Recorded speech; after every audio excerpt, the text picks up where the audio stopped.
मराठी सिनेसृष्टीला समृद्ध करण्यासाठी अनेक कलाकारांनी बहुमूल्य योगदान दिलं आहे।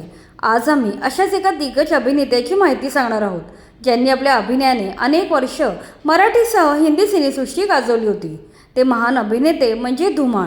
या प्रतिभावान कलाकाराने मोठा संघर्ष करून अभिनयसृष्टीत मोठं नाव कमावले। लहानपणीच वडिलांचे छत्र हरवले, त्यानंतर काही काळ भीक मागून, नंतर वेटरचे काम करून त्याने दिवस काढले।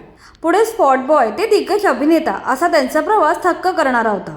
पुढे उतारवयात तब्येतीच्या अनेक तक्रारी येऊनही ते कायम हसत हसत काम करत राहिले।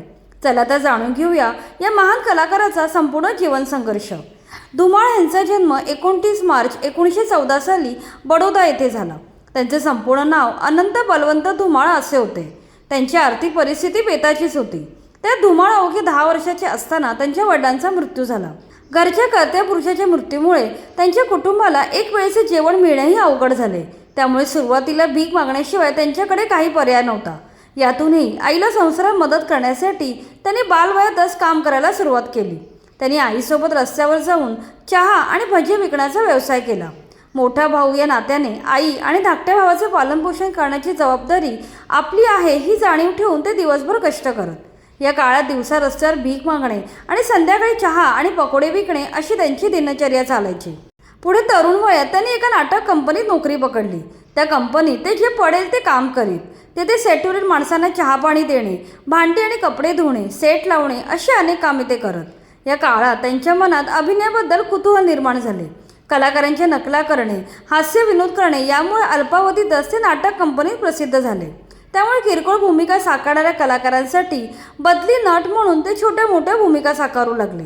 असे करता करता हळूहळू धुमाळ यांच्यामधील कलाकार घडायला लागला। या काळात त्यांनी अनेक नाटकांमध्ये छोट्या मोठ्या भूमिका साकारल्या। कालांतराने ते प्रख्यात निर्माते दिग्दर्शक के अत्रे, नानासाहेब फाटक यांच्या संपर्कात आले। या दिग्गजांनी धुमाळ यांच्यातील प्रतिभा ओळखली। त्यांनी धुमाळ यांना लग्नाची बेडी, घराबाहेर या गाजल्या नाटकांमध्ये महत्त्वपूर्ण भूमिका दिल्या। धुमाळ यांनी या संधीचे सोने केले। या नाटकांमधील दमदार भूमिकांमुळे रंगभूमीवरील धुमाळ यांना ओळख मिळू लागली। नाटकामध्ये नाव कमवल्यानंतर त्यांना चित्रपटात काम करायच्या संधी चालून आल्या। 1948 साली प्रदर्शित झालेल्या जीवाचा सखामध्ये त्यांनी साकारलेली पीरा धायगुडे ही पात्र सर्वत्र गाजले। नंतर पेडगावचे शाणेमधील दक्षिण भारतीय व्यक्तिरेखा त्यांनी लीला साकारली। या चित्रपटात धुमाळ यांनी मद्रासी संगीत शिक्षकाची भूमिका केली होती।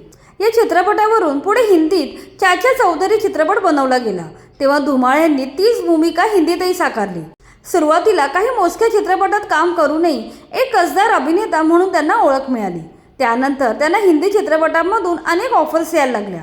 यानंतर मात्र धुमाळ यांनी मागे वळून पाहिलं नाही। एकापेक्षा एक दमदार भूमिका धडाधड साकारत त्यांनी संपूर्ण भारतात नाव कमावले। अपराधी कौन, सोने की चिडिया, हावड़ा ब्रिज, उजाला, ब्रह्मचारी, खानदान, अंजाम, कश्मीर की कली, गुमनाम, आरजू, देवता अशा त्यांनी गाजवलेल्या हिंदी चित्रपटांची नावे सांगावी तेवढी कमीच आहेत।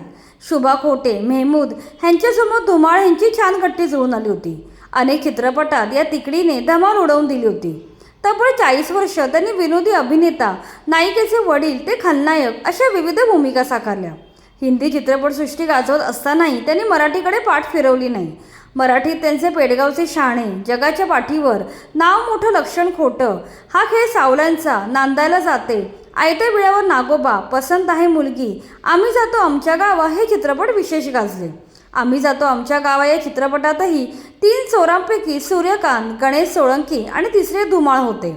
चांगल्या मार्गावर आलेले हे तिघेही जण देहाची तिजोरी, भक्तीचा ठेवा या गाण्यामुळे आजही प्रेक्षकांच्या चांगले लक्षात आहेत।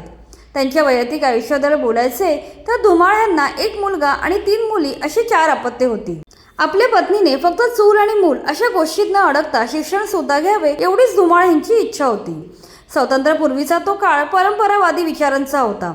त्यामुळे या काळात धुमाळ यांनी असा विचार केलेला अनेक लोकांना आवडला नव्हता।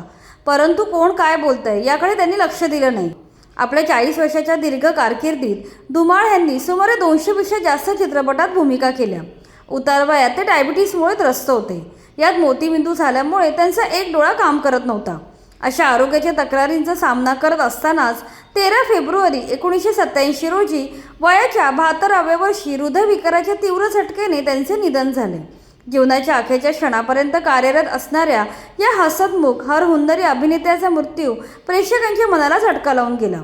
हिंदी आणि मराठीत अनेक दर्जेदार भूमिका करून धुमाळ यांनी प्रेक्षकांच्या मनात आपले स्थान निर्माण केले. तर ही होती सुप्रसिद्ध अभिनेते धुमाळ यांची संपूर्ण जीवन कहाणी. तुम्हाला व्हिडिओ कसा वाटला ते आम्हाला कमेंटमध्ये नक्की सांगा. व्हिडिओ आवडला असेल तर लाईक करा आणि मराठी चित्रपट सृष्टीशी निगडीत अशाच माहितीपूर्ण व्हिडिओसाठी आमच्या चॅनलला सबस्क्राईब करा.